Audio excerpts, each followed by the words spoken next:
Good morning, students.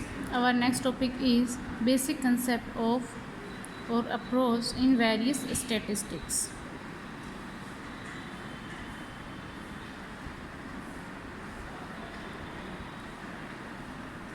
तो इन जो जितनी भी अपने स्टैटिक्स पढ़ी हैं अभी क्लासिकल और क्वांटम स्टैटिस्टिक्स, तो उनकी जो बेसिक कंसेप्ट्स हैं या बेसिक अप्रोच जो तीनों ही स्टैटिस्टिक्स में एक जैसी हैं, तो एक बार वो देख लेते हैं। सबसे पहले जो बेसिक अप्रोच इसकी search for equilibrium state of the system, कि हमारे पास कोई भी डायनेमिक सिस्टम है जिसके अंदर बहुत सारे लार्ज नंबर ऑफ पार्टिकल्स हैं, तो जो नंबर ऑफ मैक्रो स्टेट होगी वो भी लार्ज होगी। ठीक है, इक्विलिब्रियम के अंदर the system is assumed to be exist in the most probable macro state. जो जब system most probable macro state के अंदर होगा तब उस सिस्टम को हम इक्विलिब्रियम में कहेंगे। ठीक है, दस for all type of statistics the thermodynamic probability for most probable state is calculated which must be maximum. ठीक है, तो thermodynamic probability for the most probable state is calculate की जाती है जिसकी प्रोबेबिलिटी सबसे ज़्यादा होगी। ठीक है, as the value of thermodynamic probability W is very large number for all the natural systems. तो हम डील करते हैं L N W instead of W के बजाय हम एल एन डब्ल्यू, क्योंकि जो बहुत ज़्यादा लार्ज नंबर होते हैं उनको हम लॉगरिथम लेके थोड़ा सा उसको शॉर्ट में, या फिर कह सकते हैं कि हम उसको मतलब एक पेपर पे हम ड्रॉ कर सकें, ऐसा नंबर हम उसको बना सकते हैं, मतलब उसको थोड़ा सा मिनिमाइज़ कर सकते हैं। ठीक है, तो for most probable state W is maximum. अगर मोस्ट प्रोबेबल स्टेट होगा तो इसका मतलब उसकी थर्मोडायनेमिक प्रोबेबिलिटी क्या होगी, मैक्सिमम होगी। तो मैक्सिमम होगा तो कुछ ना कुछ मैक्सिमम नंबर आएगा, तो उसका अगर हम डेरिवेटिव करें लॉगरिथम ऑफ डब्ल्यू का तो वो क्या आएगा, ज़ीरो होगा। ठीक है, तो कोई भी कॉन्स्टेंट नंबर है तो उसका डिफरेंशिएशन क्या आएगा, ज़ीरो। सेकेंड जो बेसिक अप्रोच है condition for number of particles of the system, कि भाई आप कोई भी सिस्टम ले रहे हैं, सभी स्टैटिक्स के अंदर ये एप्लीकेबल है। जो ये सेकंड अप्रोच अपनी क्या है कि जो टोटल नंबर ऑफ पार्टिकल होंगे सिस्टम के अंदर वो हमेशा कांस्टेंट रहेंगे। मान लीजिए अपने पास के एनर्जी लेवल्स हैं जिनके अंदर हम पार्टिकल्स को डिस्ट्रीब्यूट करते हैं। ठीक है, N1 N2 N3 Nk are the number of particles. ठीक है, in all the energy levels N1 plus N2 plus N3 plus Nk is equal to n remains constant. N is the summation of all the particles. It means total number of particles remains constant. This implies differentiation of number of particles dn is equal to summation I varies from 1 to k. dni is the number of particles, ni is the number of particle in first, second, third up to kth compartments या energy levels. तो sum of particles constant होगा तो उनका differentiation zero आएगा। Third जो basic approach है condition for total energy of the system, क्या कहता है कि आप जो सिस्टम की टोटल एनर्जी होगी of N particles remains constant. मान लीजिए U1 U2 U3 are the energy of the particles N1 N2 N3 Nk in the k energy intervals. Then जो टोटल एनर्जी होगी N1 U1 plus N2 U2 plus N3 E3 plus Nk Uk is equal to U is the summation N I, UI is the constant. D U differentiation of energy क्या होगा, फिर ये भी zero हो जाएगा। D differentiation of energy summation की form में रखेंगे N I U I varies from 1 to k, तो ये अपने पास आ जाएगा summation of U I D N I is equals to zero. ठीक है, तो इसका मतलब क्या है कि जो टोटल एनर्जी वो रिमेंस कांस्टेंट, उसका डिफरेंशिएशन जीरो होगा। तीनों ही बेसिक अप्रोच को अगर हम कंबाइन करके लिखें तो इस तरीके से लिख सकते हैं कि जो मैक्सिमम प्रोबेबिलिटी है थर्मोडायनेमिक प्रोबेबिलिटी, इसका अगर हम लेकर डिफरेंशिएशन करें वो भी जीरो है, तो ये माइनस जो D N total number of particle उसको अल्फ़ा के साथ मल्टीप्लाई कर दें, और डी यू जो टोटल एनर्जी का चिन्ह डी यू उसको बीटा से मल्टीप्लाई करके तो इस इक्वेशन को हम लिख सकते हैं, और ये हमारे पास क्या आएगा, इक्वल टू जीरो। ठीक है, alpha and beta are arbitrary constant to be determined in a given type of statistics. तो derivative of L N W minus alpha summation I varies from 1 to k D N I minus beta summation I varies from 1 to k U I D N I, D U की value put कर दी यहाँ पे, D N की value put की थी equal to zero. ठीक है, तो differentiation of L N W minus summation alpha plus beta, minus common निकाल के alpha plus beta U I D N I को बाहर निकाल लिया इक्वल टू जीरो। तो ये जो बेसिक इक्वेशन है जो कि यूज़ की जाती है सभी टाइप की स्टैटिस्टिक्स के अंदर। ठीक है, और इस इक्वेशन का यूज़ करके हम डिस्ट्रीब्यूशन लॉ को फाइंड आउट कर सकते हैं। ठीक है, next is Boltzmann distribution law. या फिर evaluation of A and beta. हम कोई भी डायनेमिक सिस्टम कंसीडर करते हैं, लेकिन ये सिस्टम कैसा अपने पास आइसोलेटेड सिस्टम है जिसके अंदर n मॉलिक्यूल्स हैं जिनका वॉल्यूम मान लेते हैं हम v है, जो कि एक फेज स्पेस के अंदर डिस्ट्रीब्यूट करता है और उस फेज स्पेस के अंदर k सेल्स हैं। ठीक है, तो let the molecule be in random motion so that जो मॉलिक्यूल है वो कोलाइड करेगा एक दूसरे के साथ भी और वॉल ऑफ द कंटेनर के साथ भी। Let the system be divided into k energy levels. System को हमने k एनर्जी लेवल्स में डिवाइड कर दिया और जिनके अंदर n1 n2 n3 up to nk number of particles feed कर दिए एनर्जी लेवल्स u1 में। n1 u1 के अंदर है, n2 particle u2 energy level पे हैं, n3 particle u3 energy level पे हैं, n के पार्टिकल uk एनर्जी लेवल पे हैं। ठीक है, तो इसका मतलब हमने ऐसे ऐसे करके एनर्जी लेवल्स ड्रॉ कर लिए, u1 u2 u3 बढ़ते हुए ऐसे। उसके साथ साथ n1 पे जो है n1 particles u1 energy level पे हैं, n2 particle u2 energy level पे हैं, इस तरीके से। ठीक है, तो इसकी जो थर्मोडायनामिक प्रोबेबिलिटी होगी, एक मैक्रो स्टेट हमने कंसीडर कर ली n1 n2 n3 nk। ये क्या है अभी फर्स्ट कंपार्टमेंट के अंदर n1 पार्टिकल, सेकंड पे n2 ऐसे। तो इसके कॉरस्पॉन्डिंग जो प्रोबेबिलिटी आएगी थर्मोडायनामिक प्रोबेबिलिटी w से रिप्रेजेंट करेंगे n1 n2 nk।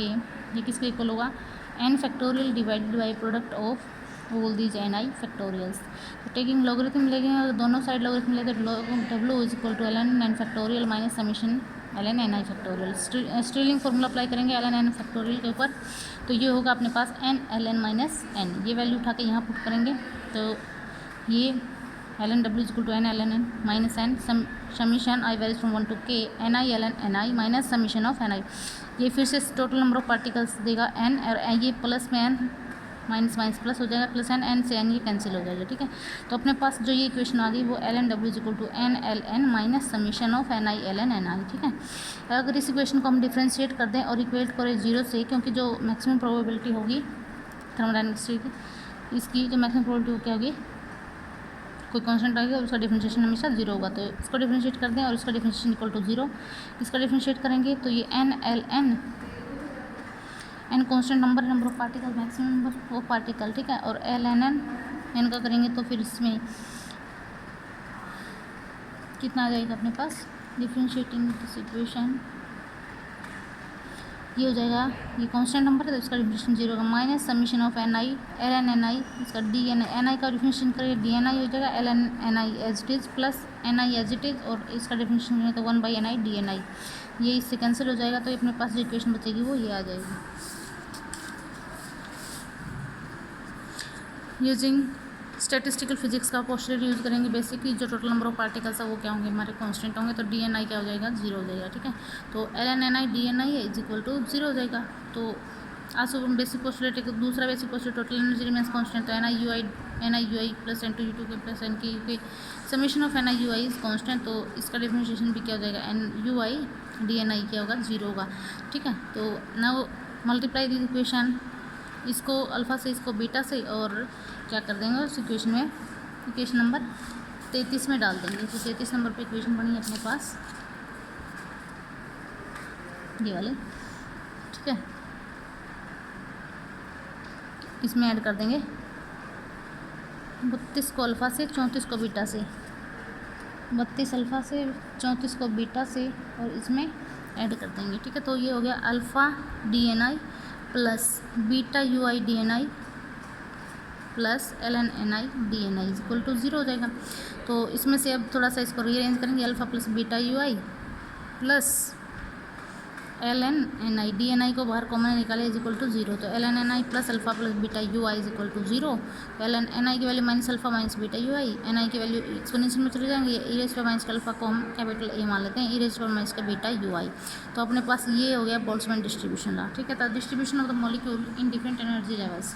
अगर हम इसको ग्राफ पे प्लॉट करें तो नंबर ऑफ मॉलिक्यूल्स और यहाँ पे एनर्जीज। ठीक है, तो जो हमारे पास ये ग्राफ आएगा वो एक्सपोनेंशियल ग्राफ आएगा ऐसा, e raise to minus beta ui। ठीक है, तो यही जो अपने पास है, ये जो है ये डिस्ट्रीब्यूशन ऑफ मॉलिक्यूल देता है इन डिफरेंट एनर्जी लेवल्स के अंदर। तो ये जो डिस्ट्रीब्यूशन ऑफ मॉलिक्यूल्स का वो एक्सपोनेंशियल डिक्रीज करता है विद एनर्जी ui। ठीक है, और ये भी शो करता है कि जो नंबर ऑफ मॉलिक्यूल्स हैं in each cell is a function of energy का फंक्शन है of the molecule in that cell. तो इसी को हम बोलते हैं Boltzmann canonical distribution law. This is a Boltzmann distribution canonical distribution law. ठीक है, अब इसके अंदर जो ये कांस्टेंट आए हैं ए और बीटा, अब हम इनको डिटरमाइन करेंगे। तो ए को निकालने के लिए टोटल नंबर ऑफ पार्टिकल्स क्या होंगे सिस्टम में, कांस्टेंट है तो एन इसको हम लिख सकते हैं summation of N I A, N I की वैल्यू जो हमने निकाली है वो पुट कर दी, ई रेज पर माइनस बीटा यू आई, ठीक है। तो N is equal to A, इसको अगर हम मान लें जेड, तो जेड क्या है समीशन ऑफ ई रेज पर minus beta U I, this is the sum of states, ठीक है। तो A is equal to N Y Z, तो यहाँ पे अपने पास आ जाएंगे फ्रॉम 35 37 से एन आई जो अपने पास वो ये है, ठीक है। तो ए की वैल्यू जो हमने ये निकाली है यहाँ पुट कर देंगे इसमें N by Z, E raise पर minus beta U I, this is the Boltzmann, E raise पर minus beta U I is the Boltzmann factor. अब हमें बीटा की वैल्यू निकालनी है, ए की वैल्यू तो निकाल दी एन बाई जेड, तो बीटा की वैल्यू निकालने के लिए क्या है, small quantity of the heat D Q supply कर ली मान लीजिए सिस्टम के अंदर, ठीक है। तो due to this heat sum of molecule will move from cell of lower energy से हायर एनर्जी पर मूव करेंगे, इतनी एनर्जी दे देंगे, तो D N I D N two ना change in the number of molecules in cell 1 2, ठीक है। This are the number of molecules जो चेंज हुए हैं फ्रॉम 1 to 2 या 2 से 3, किसी भी सेल पे मतलब सेकंड लेवल पे इतने चेंज हुए हैं, थर्ड चाहे तो ऐसे ऐसे जो चेंजेज हुए नंबर ऑफ मॉलिक्यूल्स के अंदर उसको हमने DN1 से रिप्रेजेंट किया, DN2 से DN3, ठीक है। From the knowledge of thermodynamics कि an increase in internal energy at constant volume of the system is given by, कि जो इंटरनल एनर्जी को हम डी यू से रिप्रेजेंट करते हैं, तो change in internal energy, increase in internal energy is equal to D Q is equal to T D S, ठीक है। तो डी एस की वैल्यू अगर हम यहाँ से निकालें तो D S is the D you by T, तो एस को अगर इंटीग्रेट करके ये देखें, हाँ डी एस की वैल्यू अपने पास ये आ गई, और एस जो है एंट्रोपी और थर्मोडायनेमिक प्रोबेबिलिटी में जो हमने रिलेशन पहले निकाला था उसकी वैल्यू अगर हम देखें तो ये अपने पास ये वैल्यू आती है S is equal to K L N W, ठीक है। तो डिफ्रेंशिएट करें D S is equal to K derivative of L N W, और derivative of L N W की वैल्यू हमने निकाल ली हुई है पीछे रिलेशन में, 2.30 इक्वेशन नंबर देखेंगे आप, तो निकाली थी एल एन डब्ल्यू की वैल्यू उठा के हम यहाँ पुट कर देंगे, ठीक है। तो N L N N minus summation N I L N N I के, इसको डिफ्रेंशिएट करेंगे तो 0 माइनस, इसको सोल्व आउट करने के बाद ये आप खुद करके देख लेना अपनी कॉपी में, ये जो इसका सिंपल डिफ्रेंशिएशन किया हुआ है। तो डी एस की वैल्यू हमने यहाँ से निकाल ली, डी एस की वैल्यू आ गई अपने पास minus K summation L N N I D N I, ठीक है। Minus K summation L N N I D N I की वैल्यू जो हमने बोल्ट्जमैन डिस्ट्रीब्यूशन निकाला ए रिच वन में इसके बीटा यू आई पुट किया हमने, तो डी एस इज माइनस के समीशन एल एन ए, इसके लॉगरिथम को ओपन करेंगे अंदर, तो मल्टीप्लिकेशन में अगर कोई दो वैल्यूज उनको लॉगरिथम है तो बीच में प्लस का साइन आ जाता है, और प्लस का साइन आए तो L N E exponential, logarithm से एक्सपोनेंशियल कैंसिल हो जाएगा, माइनस का बीटा यू आई बच जाएगा D N I, minus K L N A D N आई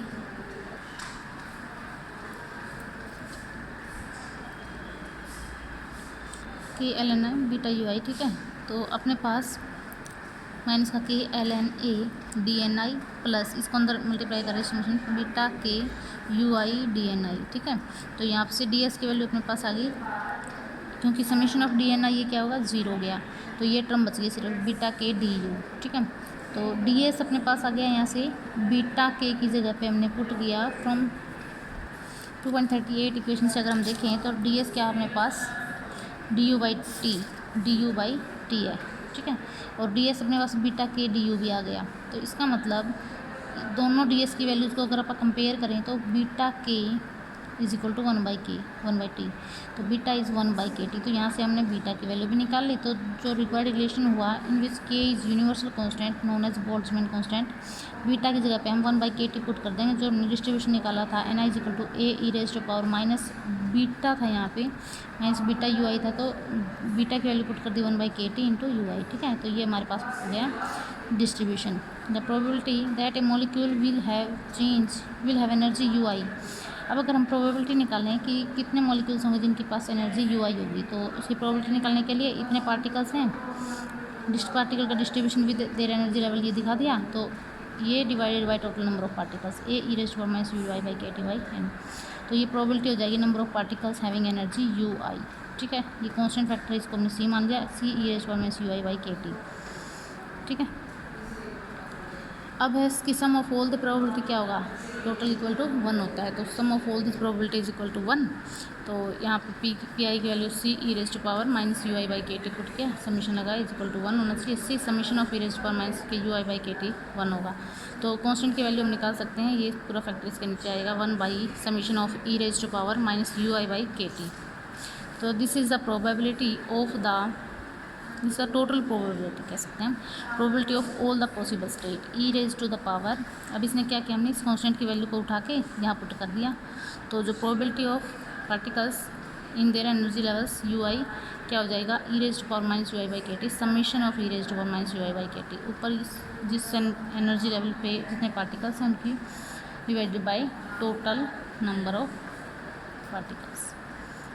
इसी फैक्टर, इसी फॉर्मूले से हमने ये निकाल लिया। तो this gives a sum of all the Boltzmann factor over all the energy state of the system.